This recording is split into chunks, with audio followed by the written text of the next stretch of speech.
Первое послание Царств. Первая книга Царств, вернее. Первая глава.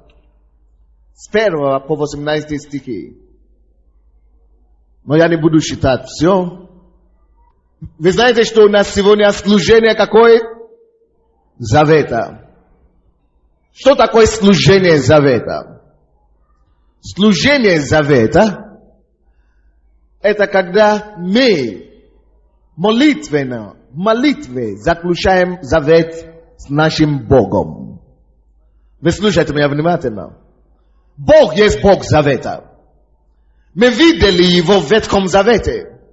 Он искал народа, с кем он мог бы войти в контакт и заключить завет. Кто из вас знает, какого народа он нашел? Он нашел израильского народа. Он нашел Авраама. И он заключил с ним завет. Первое, то, что я хочу подчеркнуть вам сегодня, это то, что всякий завет заключается только на основе взаимоотношений. Не бывает завета без взаимоотношения. Допустим, у нас существует братский завет. Подойдите, муж и жена, быстренько. Есть, когда мы вступаем в брак, это есть завет. Завет мы заключаем в браке и говорим друг другу, что будем любить. Муж говорит жене, жена говорит мужу, что будем любить друг друга до конца жизни. Если с тобой будет хорошо, я тебя буду любить. Если с тобой будет плохо, я тебя буду любить. В хороших времена или в плохих времена мы будем любить друг друга и заботиться друг друга. Брак есть завет. Почему завет? В завете требуется кровь.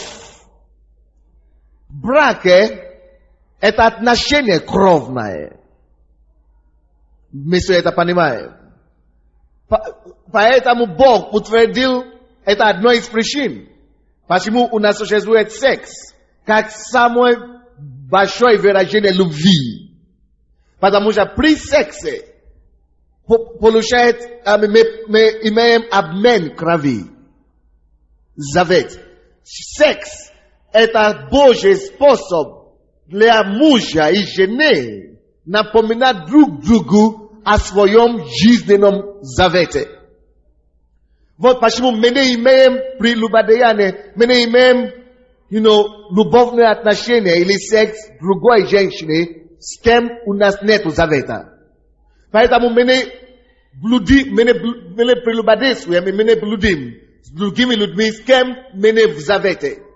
Потому что секс это не просто отношение, это напоминание друг другу через обмен крови о том, что они в завете, живом завете.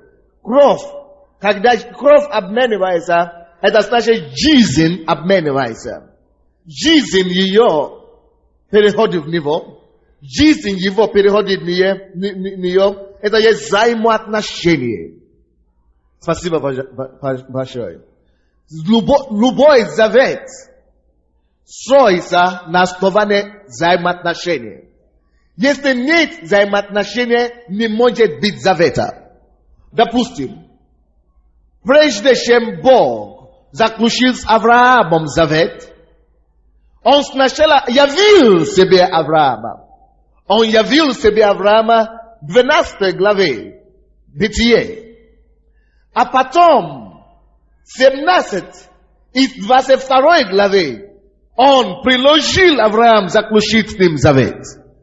До того он проводил Авраама через 12 главу, 13 главу, 14 главу, 15, 16 главу и явил себе разных сторон Аврааму. Бог успел познать Авраама, Авраам успел познакомиться с Богом. Они хорошо знают друг друга. И только после этого Бог сказал, теперь я заключу с тобой и с твоими предками, своими потомками завет. К чему я клянусь этим самым?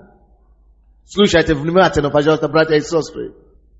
Очень важная проповедь. Это проповедь и это служение положит основу вам, на целый год, 99-й год. Это служение даст вам силу выжить 99-й год. Силу побеждать, силу преодолевать всякие ситуации. Бог очень закладывает это у вас сегодня. Бог хочет исполнить ваши мечты, ваши желания, поэтому мы проповедуем и делаем это служение. Итак, любой завет образуется на основании взаимоотношений. Кто здесь первый раз в подобной церкви или в нашей церкви, и вы еще не приняли Иисуса своим Господом и Спасителем, поднимите ваши руки. Которые первый раз у нас попали к нам, машите ваши руки ко мне. Рады вас видеть. Рады вас видеть. Хорошо. Особенно вы слушайте меня внимательно. Завет не работает. И завет не срабатывает. И не сработает.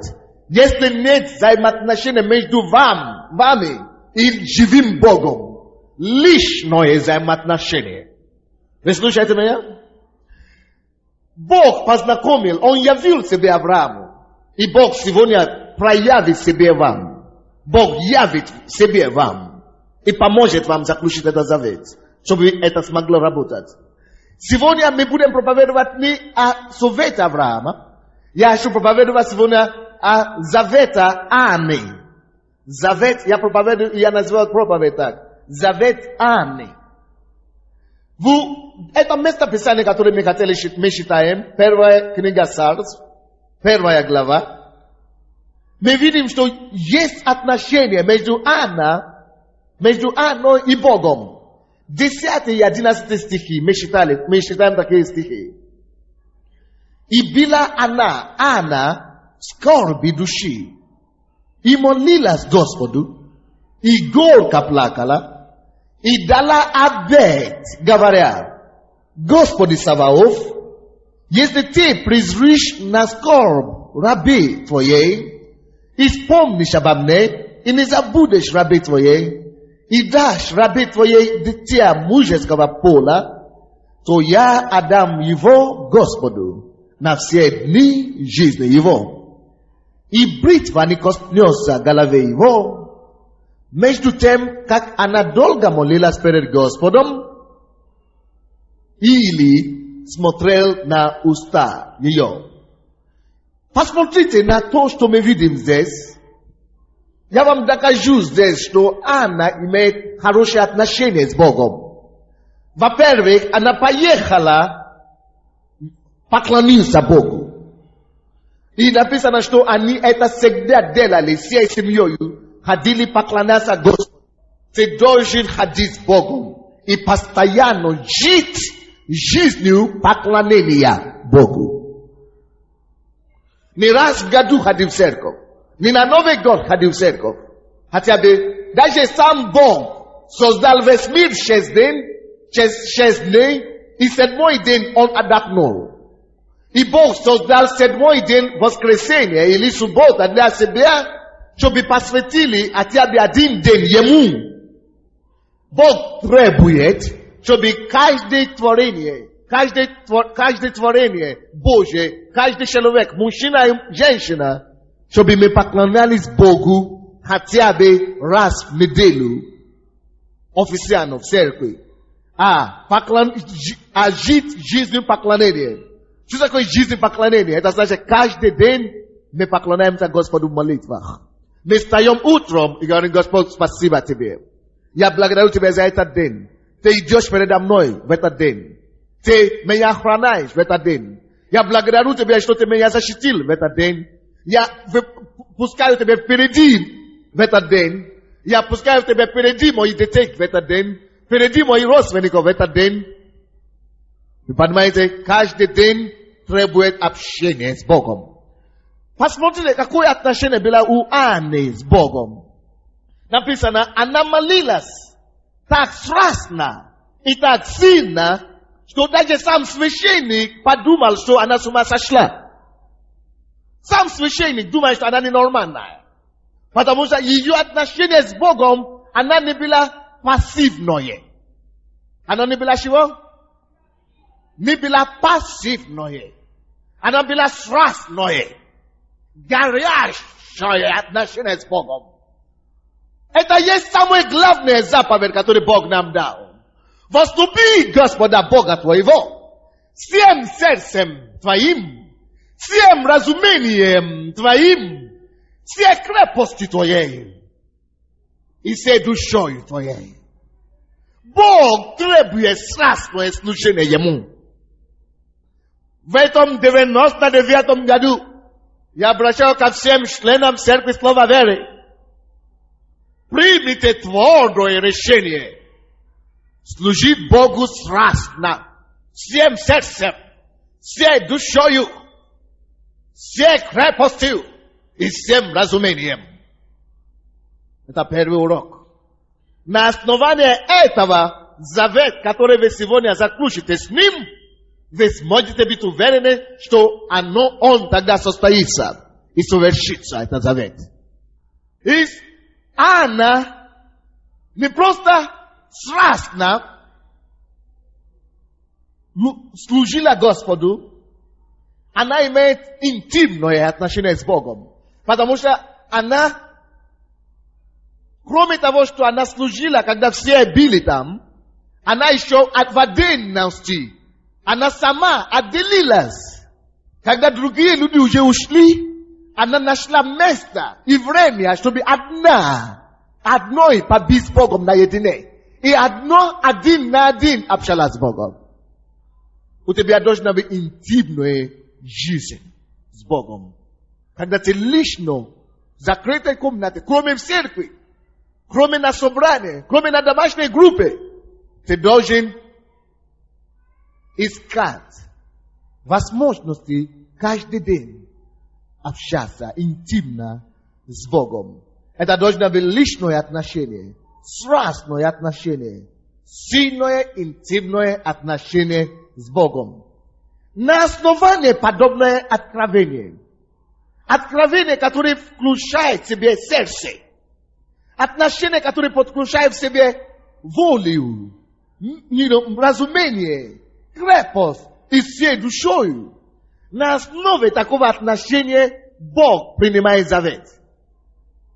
И поэтому, когда она уже служила Господу так страстно, так интимно, так личностно, она отдала Богу свою проблему.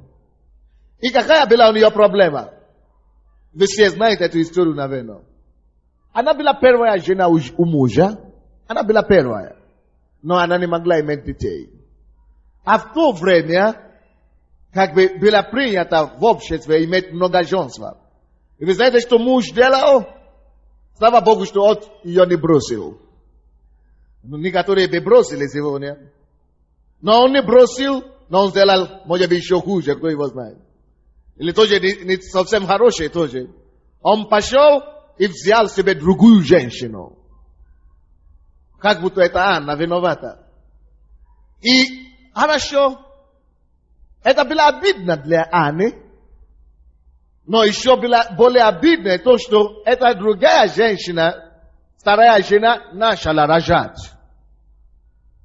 А Анна бесплодная. Это еще даже не самое обидное для Анны. А самое обидное заключается в том, что та вторая другая женщина начала насмехаться над Анной. За то, что у нее нет детей, вот у тебя нет детей, а у меня есть детей. Вот я хозяйка настоящая, а ты вообще тут ты никто, значит. Это была большая проблема в ее жизни. Это была проблема, которая огорчала и тяготила ее. Она не могла себе найти место. Она долго молилась до того. Она просила у Бога вмешательства, но ничего не произошло. Она молилась каждый год, ходила на специальную гору, чтобы молиться. 3 дня нужно было ходить пешком. 3 дня ходить пешком, чтобы составить Чтобы дойти туда. И она это делала. И ничего не случилось. Бог не ответил на ее молитву. Слушай, братья и сестры, я не знаю, в чем состоит твоя проблема, которая заставляет тебя плакать сегодня. Я не знаю, как твоя гора, или что за гора, которая стоит перед тобой. Что за вызов, который стоит перед тобой. Что тебя заставляет стыдиться о самом себе. Что это, о котором ты не можешь найти решение? Что это за проблему, за которую ты уже молился целый год? В прошлом году ты молился. Позапрошлом ты молился. Нет ответа и нет. Нет решения, как будто Бог стал глухим. Но Бог не глухой. И когда Анна сделала все, что она смогла делать, молилась, постилась, все делала, и ничего не помогло, она нашла единственное верное решение. Какое решение? Она решила заключить с Богом завет. Потому что она знает, что Бог есть Бог завета. Завет требует жизнь. Либо кровь, поэтому люди в Ветхом Завете, они всегда давали жизнь животных. Приносили животных и делали, и пролили свою кровь. Жизнь есть в крови. И когда они проливали кровь, это значит, они отдали жизнь. Наверное, у Анны не была жизнь, которую отдать за свой завет. Что она делала? Она отдала жизнь ребенка, о котором она просит у Бога. Завет требует кровь, жизнь. Слушайте, братья и сестры. Она говорит: Боже, дай мне от тебя одного ребенка. Просто чтобы я родила его. И если я рожу его, я даю тебе слово, я отдам этого ребенка, я отдам его обратно тебе. Просто чтобы я родила. И я тебе отдам навсегда жизнь этого ребенка отдам. И она отдала жизнь. Братья и сестры, вторая истина. Кровь требует, завет требует кровь или жизнь. Как брак. Брак тоже это завет, брачный завет. Жизнь друг друга, супруга или супруг. Когда мы с вами сегодня будем заключить с Богом завет, гарантия или печать любого завета есть кровь или жизнь. Гарантия этого нашего завета будет кровь Иисуса Христа. Поэтому, братья и сестры, позвольте мне сказать вам, что Иисус здесь со своей кровью, чтобы поставить печать твоему завету. Если как только что это напишешь, мы поднимем его к Богу, и кровь завета Иисуса будет на нем. Иисус здесь, чтобы поставить печать твоему завету. Что я сказал, повторите все весь зал. Иисус здесь, чтобы поставить печать твоему завету. И это будет. Следующее, что необходимо знать о завете, это то, что завет должен иметь двух сторон. Как муж и жена, так и здесь. Два сторона должны быть в завете. Ты, сам и Бог. То есть Анна и Бог. Двух сторон. Авраам и Бог. Израиль и Бог. Иисус в Новом Завете. Завет Иисуса и Богом Отцом. Что такое завет? Это когда либо Бог обязывает себя что-то сделать для кого-то, и этим же заветом обязать этого человека что-то делать для него. Или же, когда человек выходит на Бога и дает обет, и обязывает себя этим обетом что-то сделать для Бога, и чтобы получить что-то со своей стороны от Бога. Алло? Так что, если мы с вами хотим заключить с Богом завет сейчас, это двухстороннее. Я или вы должны обвязать себя каким-то обетом. Я сделаю то и то. Я обвязаю. И ваш обет должен быть то, что больше вас. То, что вы не могли бы сделать сами по себе. Или обыкновенно. Вы бы это не сделали. Кто-то говорит: Господь, я даю тебе обет, что я буду тебе служить до конца жизни. Это, и без обета ты должен ему служить до конца жизни. Потому что взаимоотношения, на взаимоотношения строится завет. У вас уже с Богом есть взаимоотношения. И без завета, и с заветом ты должен служить Господу до конца жизни. Но плюс, кроме служения Богу, что ты служишь Господу, что ты верующий, кроме того, что ты уже верующий, что будешь служить Богу до конца, ты еще обвязай себя чем-то другим. Что Бог, если ты это не сделаешь, я тебе обвязаю, я даю тебе обет. Я обвязаю себя делать то и то для тебя. Вы поняли меня? Я вам дам пример такой. Когда я закончил учебу дома, и я обнаружил, что мне надо ехать в Советский Союз. Мне ко мне начали подходить все и говорить, что Советский Союз это атеистическая страна. И что людей заселяют в Сибирь за веру, садят в тюрьму за веру и присылают их обратно в свою родину, если они иностранцы, за веру. И я знаю брата, который сказал, он знает таких людей, которые были в Вестлане, с Одессы, из Киева, за свою веру. Потому что они были верующими. Коммунисты их не любили. И кто-то мне, пастор мой мне сказал, подумай, прежде чем ехать в Советский Союз. Потому что может стать вопрос о жизни или смерти. За веру. И однажды, когда уже приблизились к дату поездка, я еще и боялся, я услышал, что мы будем учиться не на английском, а на русском языке. Я не знал русский язык, я даже не знал один алфавит. Я даже не знал АБВ.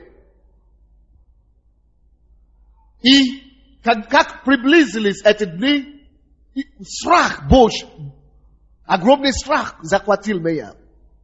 Страх напал на меня. Я начал бояться. Я хотел отрицать, чтобы не ехать. У меня было предложение учиться в Америке. Колумбийский государственный университет. Но я отказался, я взял Советский Союз. Уже было поздно. Однажды я был в своей комнате, молился и читал Библию. И Бог мне просто дал открыть историю Иакова. И показал мне завет, который был между Иаковом и Богом. И Бог открыл мои глаза. Я никогда до того не слышал, что можно еще заключить с Богом завет в настоящее время. Я думал, что завет это вещи прошедшего. Это для тех людей. А потом Бог мне говорил, видишь, что Иаков сделал? Он ехал в другую страну, чужую страну, далекую страну. И он тоже боялся. И он дал Богу обет, что Господь, если ты меня сохранишь, если ты защитишь меня, и если ты мне дашь заработать, и ты мне накормишь, и дашь мне вернуться домой, я построю тебе храм. И вы знаете, когда я услышал это, что Бог мне сказал, я все еще есть Бог завета. Заключи со мной завет. И я сказал Богу, Бог, я не хочу умереть там. Сохрани меня там. Я хочу, чтобы я закончил свою учебу. Помоги мне закончить свою учебу сначала. Помоги мне, Господь, служить тебе и не отойти от тебя. Это было первый, номер один. Помоги мне не отойти от своей веры. Не отречься от веры. Помоги мне, чтобы я не попал в тюрьму, или чтобы меня не выгнали, чтобы я закончил свою учебу. Помоги мне, чтобы я не голодался в чужой стране. Чтобы я не стал бедным и нищим. Дай мне что кушать. Обеспечь мне. Дай мне жену и семью. И если ты это сделаешь, Господь, я даю тебе завет, как Иаков. И я даю тебе слово, Господь, что я буду тебе служить до конца жизни. Я построю тебе церковь. Но тогда в моем мальчишеском уме я думал построить Богу дом, вот такой. Я думал, я закончу учебу, буду зарабатывать деньги, и я построю Богу дом, вот, дом молитвы, церковь. А потом, когда я уже учился, Бог мне сказал, нет, ты построишь мне не церковь, из камней и из дворов. Ты построишь церковь живых людей, из живых камней. В то время я никогда бы не верил, если бы даже пророк бы мне сказал, я буду пастором, я бы сказал, никогда в жизни. Вот даже если бы ангел пришел и сказал, что я буду пастором, я бы сказал, никогда в жизни. Но Бог побудил меня дать такой завет. И Бог меня сохранил. Он сохранил мою веру. Он дал мне образование. Он обеспечивает меня. Я не голоден, голодаю. Бог сохранил свое слово. Я тогда думал, что это завет на протяжении, пока я учился. Только Бог знает срок завета. Бывает длительный завет, завет на длительное время, а бывает завет кратковременный или долговременный завет. Братья и сестры, есть некоторые из вас, вы заключите с Богом сегодня завет, и вы подумаете, что это завет только на 99-й год. А Бог может растянуть этот завет. Это может быть завет на всю жизнь. Может быть на 2 года, может быть на 3 года. Бог только знает срок завета. Было ли это у кого-то, что вы составили с Богом завет на 1 год, а Бог это сделал на 2-й год и на 3-й год? Есть ли такие? Да. Бог знает срок завета. Если вы заметите здесь, вы увидите, что также в 20 стихе написано, через несколько времени зачала Анна. Мы не можем сказать, через год или через 2, не знаем. Через несколько времени зачала Анна. И родила сына. И дала ему имя Самуил. Ибо говорила она, от Господа я и спросила его. Но до того, посмотрите 19 стих. После того, как она заключила завет, она ушла домой. И встала они поутру, и поклонились перед Господом, и возвратились, и пришли в дом свой, в Раму. И познал Елкана Анну, жену свою, и вспомнил о ней Господь. Слушайте внимательно сейчас. И вспомнил о ней Господь. Завет, если ты будешь в завете с Богом,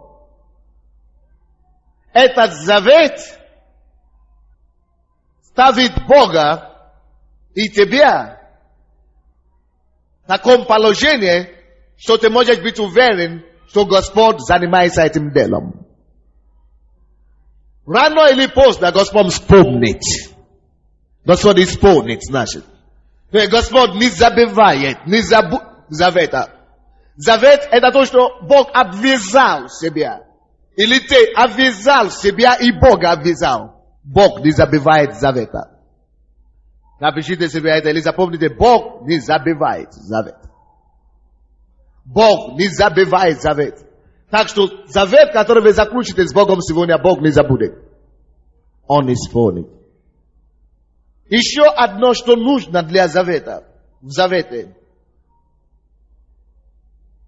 В завете необходимо еще 2 качества. Вера и верность. Вера и верность. Нужно было, чтобы Анна имела веру, что Бог сделает то, что она просит в завете. Братья и сестры, вы желаете заключить завет с Богом сегодня? Вы знаете, что если вы заключите с Богом завет, Бог это сделает. Обязательно. Рано или поздно. Вы в курсе? Нужна вера, что есть Бог на небе, которому все возможно. И также нужна вера, чтобы ты мог исполнить свое обетование. После 3 лет, когда я заключил с Богом обет, я пришел к Богу однажды, я сказал: Бог, я извиняюсь. Я прошу прощения. Я аннулирую мой завет. Он говорит: что? Я говорю: я боюсь, что я уже не выдерживаю, я сорвусь, я не могу гарантировать, что я еле-еле дай мне даже быть христианином до конца, тем более построить церковь тебе. Никогда в жизни. Я не вижу перспективы построения Богу церковь. Я не вижу перспектив, что я смогу держать мою сторону обета. Я говорю: Господь, ты, конечно, не виноват. Ты исполнишь свою сторону, но я не смогу. Поэтому я аннулирую это. И я аннулировал. Я говорю: я не буду служить Богу, я не смогу. Тяжело. А потом через год или 2, Бог мне говорит: вспомни твой завет. Я опять прибежал к Богу, начал плакать. Господь, помилуй меня. За что? Я извиняюсь, что я аннулировал этот завет. Мне не надо было аннулировать. Я сделаю. Ты мне поможешь. Слушай, не бойся, что, может быть, ты не сможешь выполнить твой обет. Нужна вера в Бога, чтобы ты смог выполнить обет. Нужна не только вера в Бога, что Он сделает свою сторону. Нужна вера в себе, что ты сделаешь свою сторону тоже.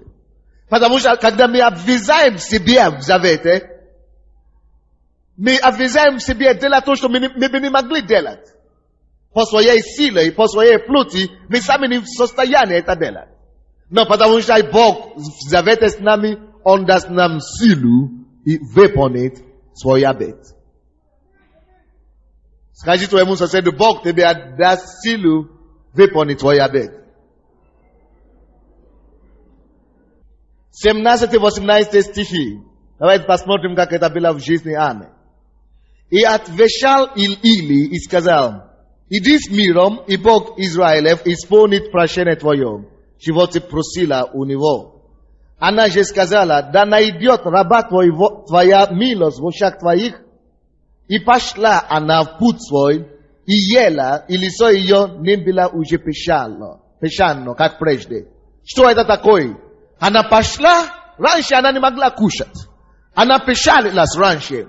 Но после того, как она заключила завет, она пошла, начала кушать, и ее лицо уже не печально. Она уже верит, что все, раз я заключила завет, я могу кушать, значит. Значит, теперь я могу успокоиться, значит, теперь я могу краситься. Все будет хорошо. Братья и сестры, слушайте сюда. Когда и как только что ты заключишь этот завет с Богом сегодня, перестань переживать об этой проблеме. Все! Оно у дела у Бога, значит. Она у производства у Бога. Она в производстве у Бога, значит. То есть, значит, Бог начинает заниматься этим делом. И ты должен поступать, как будто ты это знаешь. Что я уверен, я уже эту проблему отдал Богу, все. Я живу в завете с Богом. И поэтому вам надо это записать. И когда вы вспоминаете об этой проблеме, возьмите свою бумагу завета. Господь, читайте Ему, это завет еще раз. Господь, я благодарю Тебя, что Ты не забыл. Я тоже не забываю. Я больше не буду переживать. Но я благодарю Тебя, что Ты это сделаешь. Не будьте как я. 5 лет тому назад, или сколько лет? 8 лет тому назад. Когда я пришел к Богу, я говорю: Господь, я боюсь, что я не смогу выполнить условия. Я аннулирую, я вычеркиваю. Не будьте как я. Будьте лучшими. Будьте верующими.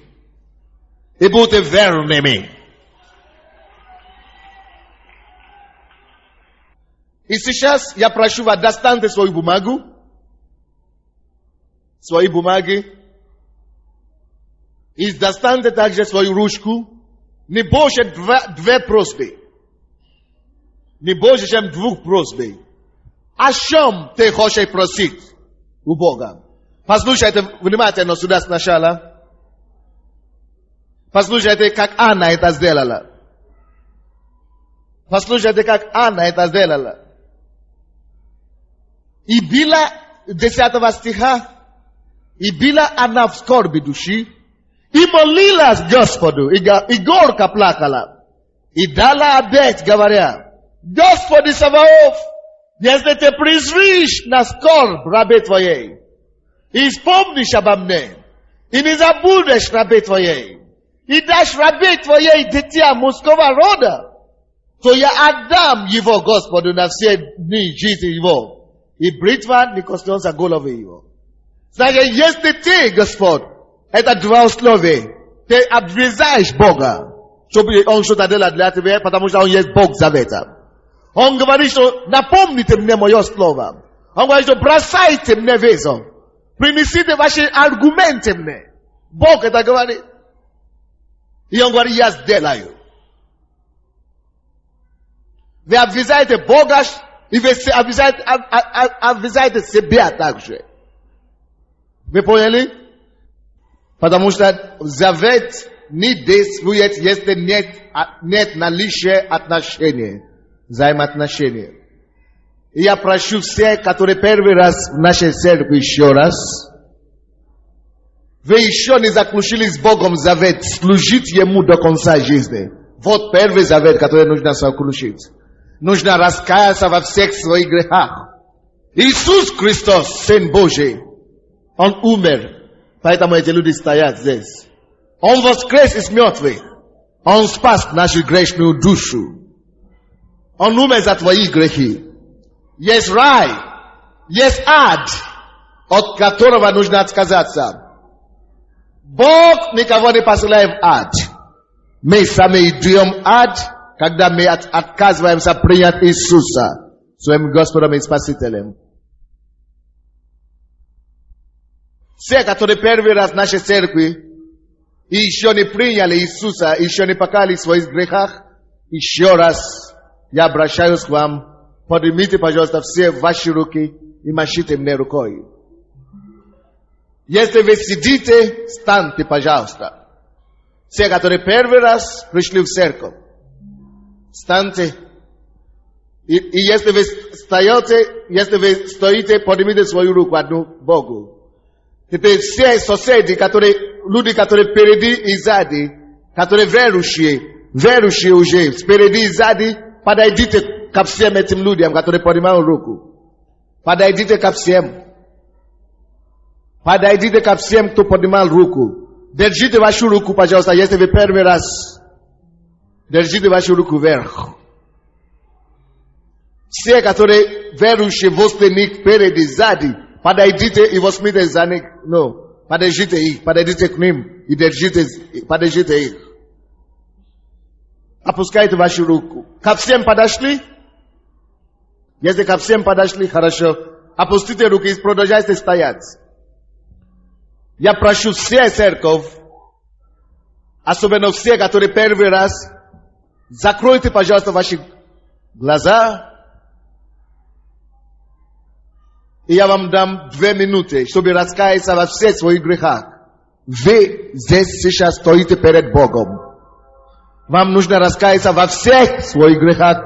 Все, о чем вы помните, и о том, что вы не вспомните, просите у Бога и умоляйте Бога: Боже, прости мне. Помилуй меня, Господи. Закройте свои глаза и обращайтесь к Господу. Раскаивайтесь. Верующие, которые стоят рядом с ними, помогите им. Раскаивайтесь во всех своих грехах. Назовите их по одному. Не надо слух, надо при себе, внутри себе.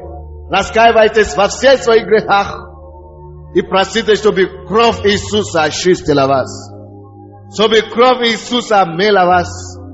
Просите у Бога: Боже, помилуй. Прости меня, Господи.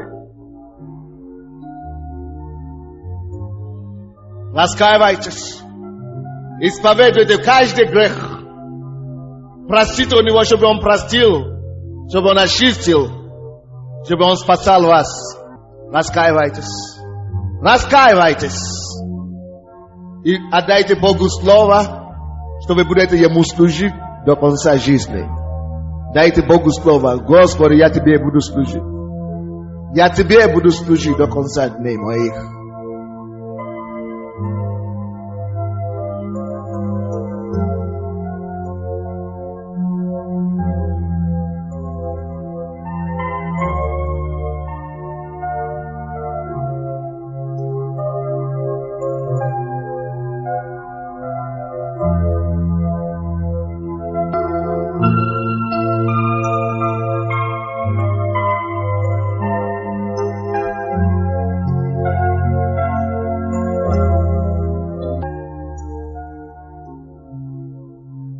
Тишина в зале. Господи, я благодарю Тебя, что Ты Твоей кровью очищаешь меня прямо сейчас. Твоей кровью Ты омываешь меня от всех моих грехов. Ты очищаешь мою душу. И я даю ее Тебе. Я даю Тебе слово, Иисус, любить Тебя всем сердцем моим, всем разумением моим. Даю Тебе слово поддерживать с Тобой отношения.